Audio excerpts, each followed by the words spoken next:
Howdy, folks. I'm live, Little Black Dress, loudly lecturing, leering lectures. I'm Amber. And here are more lectures for us to lecture. Amber, and tell us what the theme is this time around. So our theme is summer essentials. I went into Google and Googled list of summer essentials. So these are not in alphabetical order. It was just like the top things Google gave me. There you have it, folks. We're going to be in chaos. Pure chaos. Let's get started. Alright, folks, and our first letter is titled, Am I a Jerk for Banning My In-Laws from My House Over a Prank?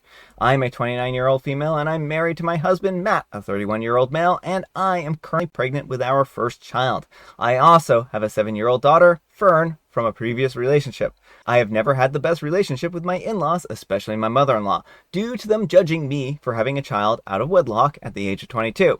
They have never fully accepted me and my daughter, but I've brushed it off to avoid drama until they took things too far at my daughter's birthday. A few months ago, I held a birthday for my daughter, which included all of my in-laws. Everything was going great until it was time for cake. When my daughter was blowing out the candles, my mother-in-law thought that it was a good idea to smash my daughter's face into it. In the end, my daughter ended up having hot wax all over her face and a ruined cake. She was sobbing all while my father-in-law was laughing. Luckily, she wasn't badly injured. However, my daughter was really looking forward to this party and was devastated for days afterwards and was really confused as to why her grandparents would do this to her. After the party, me and my husband discussed things and decided to ban my in-laws from our house and future gatherings. We also made it clear that we would not show up to any future family events if my in-laws were present. They did not take this well and decided to post on social media bashing me and my husband for banning them from their grandchild's, by grandchild they mean my unborn son and not my daughter's, life over a harmless prank. Now to the present. Me and my husband decided to throw a gender reveal earlier last week, and we obviously didn't invite my in-laws. It was a very happy occasion, but now some relatives from my husband's side are telling us that we are cruel for not inviting them, and we are receiving a lot of backlash. I also think that it's important to mention that this isn't the first time that my in-laws have done something like this to my daughter without apologizing. They have made hurtful jokes relating to my daughter's skin color. She's half Middle Eastern and has olive skin. They also have mocked her and bullied her for not having a biological dad present in her life and got extremely defensive when I defended my daughter. I don't believe that I was in the wrong, as I'm only looking out for my family's safety and I love my daughter very much and would do anything to protect her. But this whole mess has me second guessing myself, and maybe I'm being too cruel. Am I the jerk? Alright folks, what do you think? Is OP being too cruel? No, and you're absolutely not the jerk here. This was not a harmless prank. This was, abuse. And in the comments, it even comes out that the candles were still lit. Yeah. So they shoved daughter's face into a cake with lit candles. Like, who does that to a child? Apparently these people do. Like, it's very clear that they hate Opie's daughter. This joking about her skin color, mocking and bullying her for not having a bio dad in her life. These people should not be grandparents to anyone. Yeah, I mean, I agree on that. I mean, I think that this is all very obvious that these are not good people to have in their lives. And how are they going to treat the daughter and their son differently when they're born, Well, right? exactly. As soon as the son comes along, daughter, they're going to continue to treat like garbage while they get, the greatest gifts for their precious grandchild. Yeah. They're going to make the favoritism even more obvious. Yeah. So I don't think that OP is in the wrong at all here. What they're doing is completely wrong. It's unconscionable, period. And then they're lucky that there weren't like posts and stuff like that inside the cake, because a lot of cakes will have like wooden stakes and stuff like Yeah, that in some, them. like if there's tears to support them. So, I mean, I think that this could have been a very dangerous situation. The daughter could have lost an eye, and I don't think they would have cared, honestly, but I think that it shows that they're extremely heartless to do something like this to a poor child who was just trying to celebrate their birthday. Yeah, well, and I would have Opie's husband handle any conversations with the in-laws. He needs to be shutting everything down, make sure they have the full truth, and anyone who thinks it's a harmless prank to shove a child's face in a cake with lit candles is not worth staying in contact with. Yeah. But let me know what you folks think. So anyhow, take care and good luck. Alrighty, folks, and our next letter is titled, Am I a Jerk for Laughing at a Girl for Coming in Last in a Go-Kart Race? I have a son, a 14-year-old male, who is into go-karting. It was a hobby for quite a while. He has a classmate at school who is insufferable, and I have a feeling she also joined the go-karting club just to show off that she is better than everyone. This girl is very attention-seeking and has a history of buttering up the teachers to make everyone like her so that she comes in first in classes and gets selected for extracurricular competitions, etc. She has made it part of her identity to join things like math, physics, programming, etc. that usually have more boys, and shows that she is better than them by making the teachers biased in her favor and makes it for good PR for the school. For example, them selecting her for a club leader for the robotics club. She'll dress extremely feminine, so everyone pays attention to her being a girl. Always in skirts, and often even wears makeup to school at 14. Horror of horrors. When she joined go-karting, she did the same thing. Initially, she was not very good, but then as she got better, she started blaming the others for forcing her into the wall and ramming her to sabotage her when it was just due to her poor control. She started complaining to the club and had them make a highly selective edited montage of her crashes in a way that blamed some of the boys, and then had the parents of these kids called in.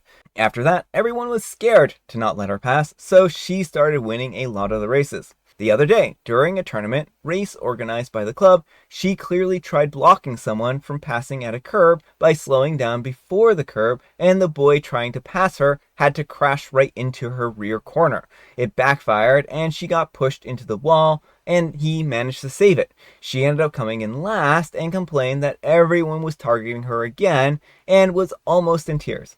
I laughed at this as I felt that she had gotten what she deserved, but then her mom saw me and got mad at me. I get that laughing is normally wrong, but I feel that it was warranted given the circumstances of how insufferable she is. Alright, folks, what do you think? Oh my goodness, yes, OP, you are in the wrong. You need therapy. If you're this upset at a 14-year-old child for wearing skirts, wearing makeup, doing well in her classes, like, I get OP's son is giving OP a very skewed vision of what's going down. But, the way school operates, teachers rank students based on their grades. Like if she's coming first in the classes, unless there's some really shady, underhanded stuff going on, it means she is performing better than the others. And to be like, oh, she's doing all this boy stuff just to show them up. STEM subjects are not boy subjects. They're subjects for anyone. You can do them in skirts and makeup. So I say, regardless of whether she is doing stuff intentionally or not, she is doing hobbies that she likes and she enjoys. And so what I can say about this is this. OP makes it sound like she's complaining and whining and trying to get people to treat her, biasly or something like that. It's really hard to say what the case is here, right? Because a lot of times people will take these things and kind of say that, oh, look, she is like complaining too much and whatnot. Well, is this happening to the other boys, right? If she's in the club in this go-karting, are the other boys getting rammed around and knocked around like in the same way that she is? Is she being treated unfairly on the racetrack? Right, and, Oh, no, go ahead. Well, in the way that she was talking about it, like the school saw from the video footage, they saw that they needed to take action. Mm-hmm. They determined that it looked like the boys were intentionally sabotaging her. I know Opie says it was a heavily edited montage, but I'm sure they had footage to all the, relevant like races. Yeah. And that's kind of where I have a problem with what he's saying, that this is overly biased and stuff like that. If the school took action and saw that she was indeed right, that these students are indeed treating her unfairly, then maybe that's the time for them to actually take action, right? I think we're just going to kind of get into the weeds at a certain point with talking about her races themselves and stuff like that. I think really what the important thing to address here is OP's attitude in general, right, and how they seem to be very dismissive of this person. They seem to think that this person has achieved undeserved glory. And I think that I would invite OP to reconsider their position, because I would say that it's very likely that she is good at things, and her being good at things breeds resentment and not necessarily the other way around, right? Well, exactly, and again, OP is getting this information, most of it from her son, or their son, I don't know OP's gender, and the son is not an objective person here. He may want to be top in his class and upset that the girl is getting better grades than him. Mm-hmm. He may have wanted to be leading the robotics club and was upset when she was chosen instead. It seems like, no matter what she does, like even in this very skewed account we get, it's clear that she is earning top marks. Mm-hmm. That doesn't tell me she's getting things undeservedly. Again, unless they have some seriously underhanded things, but like on a math test, your answers are right or wrong. Yeah, Like, yeah. And so it just seems like she's probably getting the short end of the stick. And regardless of what OP thinks of her behavior, like, stop laughing at children, find a new hobby. Yeah. But let me know what you folks think. So anyhow, take care and good luck. Alright folks, and our next letter is titled, Am I a Jerk for Asking What Type of Service a Woman's Service Dog Was Providing? This happened 2 days ago, and for some reason I just can't get it out of my head. My town has a weekly farmer's market in the outdoor plaza, and there's an area with some big stone steps, and there's usually a local musician set up there. I was sitting with a friend on the steps listening to the music when a leash dog jumped on me, gave me a little bark, and stuck his nose into my crotch for some aggressive sniffing. I was startled, but I didn't react much beyond using petting to try to redirect his nose to a less personal area. His owner, a woman in her late 50s, I'm very bad at guessing ages, comes up from behind, tugging at the leash and calling her dog. She pulls him off of me and says, sorry, he's a service dog. Now, I immediately wonder what the dog knows that I do not, because I'm a type of person who diagnoses themselves on WebMD.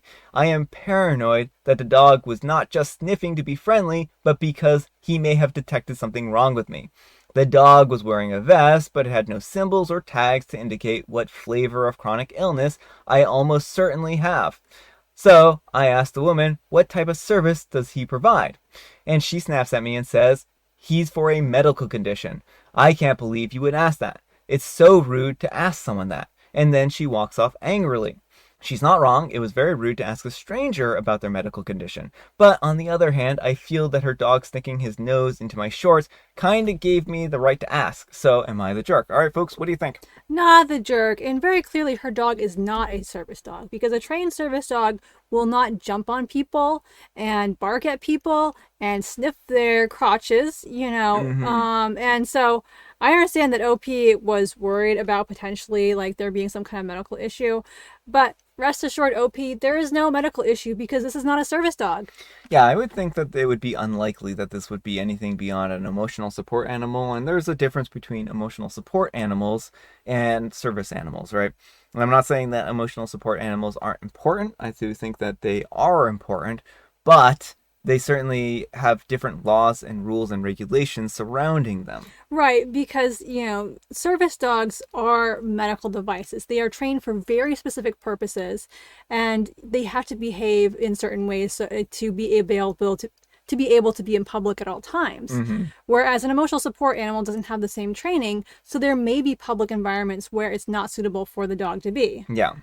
So I think that OP wasn't wrong to ask, because I think it was a fair question at a certain point. And if you have a service dog running up to you, trying to sniff you for some reason, which is something that a service dog which has some kind of training like this might do, then I don't know, right? I mean, I think that OP was fair to ask the question. Right. Well, I mean, if a service dog is giving you attention, like an actual service dog, that would mean you're having some kind of medical emergency. Mm-hmm. Now, generally, they're trained specifically to focus on the person they're working with, but it could be possible that they'd see someone else with the same, like, sort of disability or whatnot and react to them as well. I don't know how that all works. Yeah, but I don't know either, but I would imagine that it would be possible, right? yeah.